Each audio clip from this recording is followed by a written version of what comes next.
Assalamualaikum warahmatullahi wabarakatuh. Halo semuanya, kami dari kelompok 8 kewarganegaraan. Materi yang kami bahas kali ini yaitu wawasan Nusantara. Sebelum kita mulai pembahasan tentang wawasan Nusantara, ada yang tahu apa itu wawasan Nusantara? Secara etimologis, kata wawasan Nusantara berasal dari bahasa Jawa, yaitu wawas, nusa, dan antara. Arti kata wawas adalah pandangan, tinjauan, dan penglihatan indrawi. Kata nusa berarti pulau atau kesatuan kepulauan, sedangkan antara berarti dua benua dan dua samudra. Sehingga pengertian wawasan Nusantara adalah cara pandang bangsa Indonesia terhadap kesatuan kepulauan yang berada di antara dua benua, yaitu benua Asia dan Australia, dan dua samudra, yaitu Samudra Hindia dan Samudra Pasifik, dengan orientasi menjaga kesatuan dan persatuan untuk mencapai tujuan nasional. Materi yang kita bahas pertama adalah dasar pemikiran wawasan Nusantara. Dasar pemikiran wawasan Nusantara dibagi menjadi 3, yaitu geografis, geopolitik, dan geostrategi.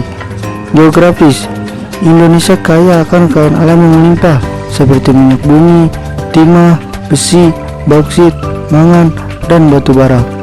Geopolitik, politik yang tidak terlepas dari bumi yang menjadi wilayah hidupnya. Geostrategi, strategi dalam memanfaatkan kondisi geografi negara untuk menentukan tujuan dan kebijakan dalam pemanfaatan lingkungan mencapai tujuan politik. Materi yang kedua adalah kedudukan, fungsi, dan tujuan.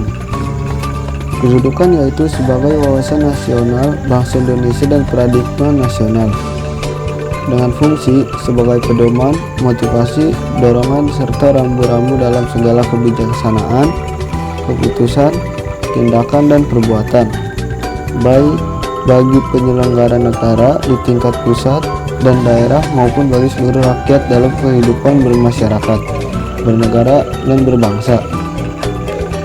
Tujuannya yaitu mewujudkan nasionalisme yang tinggi di segala bidang dari rakyat Indonesia yang lebih mengutamakan kepentingan nasional daripada kepentingan orang perorangan, kelompok, golongan, suku, dan bangsa atau daerah. Materi yang ketiga adalah kedudukan status wawasan Nusantara. Kedudukan status wawasan Nusantara adalah posisi, cara pandang, dan perilaku bangsa Indonesia mengenai dirinya yang kaya akan berbagai suku, bangsa, agama, bahasa, dan kondisi lingkungan geografis yang berwujud negara kepulauan berdasarkan Pancasila dan Undang-Undang Dasar 1945. Materi yang keempat adalah bentuk wawasan Nusantara. Landasan konsepsi ketahanan nasional berarti bahwa wawasan Nusantara dijadikan konsep dalam pembangunan nasional, pertahanan keamanan, dan kewilayahan. Wawasan pembangunan mempunyai arti, cara pandang, dan sikap bangsa Indonesia mengenai diri serta lingkungannya, selalu menamakan persatuan dan kesatuan bangsa dalam kehidupan bermasyarakat, berbangsa, dan bernegara. Wawasan pertahanan dan keamanan negara mempunyai arti pandang geopolitik Indonesia dalam lingkup tanah air Indonesia sebagai satu kesatuan yang meliputi seluruh wilayah dan segenap kekuatan negara. Wawasan kewilayahan, wilayah nasional perlu ditentukan batasannya agar tidak terjadi sengketa dengan negara tetangga. Materi yang kelima adalah wadah wawasan Nusantara. Wadah ini dibagi menjadi 2, yaitu batas ruang lingkup dan tata susunan pokok. Batas ruang lingkup, bidang ini telah dibahas dalam asas kepulauan archipelago, di mana wawasan Nusantara mempunyai bentuk wujud sebagai Nusantara dan Manunggal. Wilayah Indonesia terdiri dari beribu-ribu pulau besar maupun kecil dan dipisahkan serta dihubungkan oleh lautan, pulau, dan selat yang harus dijaga serta diusahakan tetap menjadi satu kebulatan wilayah nasional. Tata susunan pokok, organisasi sumber inti organisasi ialah Undang-Undang Dasar 1945 yang menyangkut bentuk dan kedaulatan bab 1 pasal 1, kekuasaan pemerintahan negara bab 3 pasal 4 dan 5, sistem pemerintahan dalam Undang-Undang Dasar 1945. Materi yang keenam adalah isi wawasan Nusantara.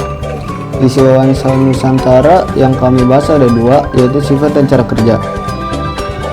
Sifat dibagi menjadi dua. Yang pertama sifat manual, keserasian dan keseimbangan yang dinamis dalam segenap aspek-aspek kehidupan, baik alamiah maupun sosial. Dan yang kedua sifat utuh miluruh, utuh miluruh bagi Nusantara dan rakyat Indonesia, sehingga merupakan satu kesatuan yang utuh bulat dan tidak dapat dipecah-pecah oleh kesatuan apapun dan bagaimanapun, sesuai dengan satu nusa, satu bangsa, dan satu bahasa. Cara kerja dengan berpedoman pada Pancasila sebagai kebulatan pandangan hidup bangsa Indonesia, kristalisasi kepribadian, berwujud tata pergaulan dalam kehidupan yang dicita-citakan bersama, serta asas kenegaraan menurut Undang-Undang Dasar 1945, bahwa dalam pandangan hidup bangsa Indonesia, Pancasila telah terkandung pula cita-cita, asas-asas, serta nilai-nilai filosofis. Materi yang ketujuh adalah tata laku wawasan Nusantara.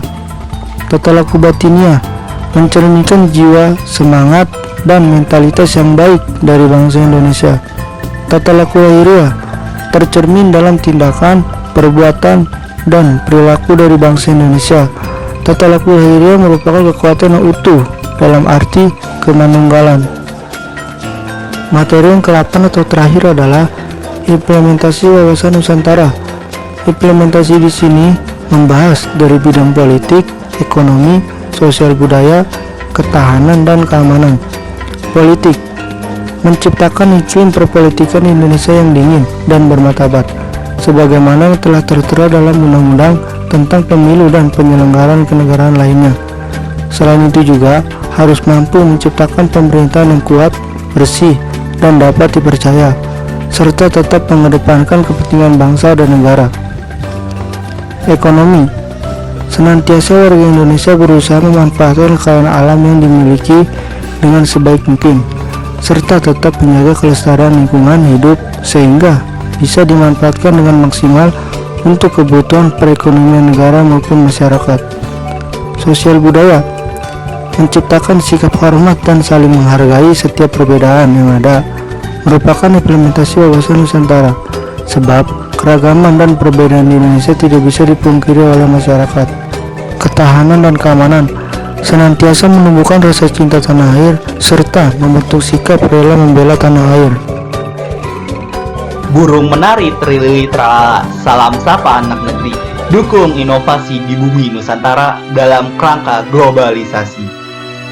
Cukup sekian pembahasan dari kami tentang wawasan Nusantara, semoga bermanfaat dan dapat dipahami. Kurang lebihnya mohon maaf, dan kami ucapkan terima kasih. Wassalamualaikum warahmatullahi wabarakatuh.